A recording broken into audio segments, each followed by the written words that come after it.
Hi guys, good morning. So ఈ రోజు topic ఏంటంటే ఢిల్లీ మన క్యాపిటల్ కాకముందు ఏ ప్లేస్ మనకి క్యాపిటల్ గా ఉండేది? నంబర్ 1. నంబర్ 2 ఏంటంటే ఢిల్లీ మన ఇండియాకి ఎప్పటి నుంచి క్యాపిటల్ గా కొనసాగుతూ ఉంది? సో నంబర్ 1 దానికి ఆన్సర్ ఏంటంటే మనకి ఢిల్లీని క్యాపిటల్ గా చేయకముందు మనకి బ్రిటిష్ ఇండియా టైంలో క్యాపిటల్ గా ఏ ప్లేస్ ఉండేదంటే కలకత్తా ఉండేదండి. ఇక్కడ పెద్ద స్టోరీ ఉంటుంది హిస్టరీలో. కలకత్తా ఉంటుంది. తర్వాత కింగ్ జార్జ్ 5 మన ఇండియా పర్యటనకు వచ్చి అప్పుడు చాలా ఇష్యూస్ జరుగుతుంటాయిలే, అది హిస్టరీ క్లాసెస్లో చూద్దాం.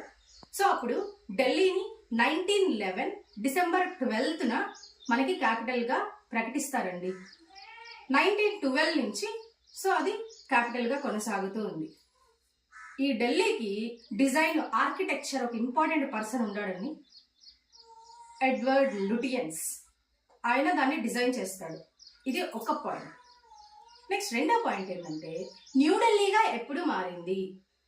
న్యూఢిల్లీగా ఎప్పటి నుంచి కొనసాగుతుంది?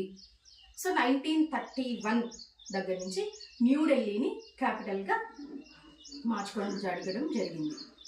సో ఇక్కడ వచ్చేసరికి మీకు ఎవరు గుర్తు రావాలంటే లార్డ్ ఇర్విన్ గుర్తు రావాలి.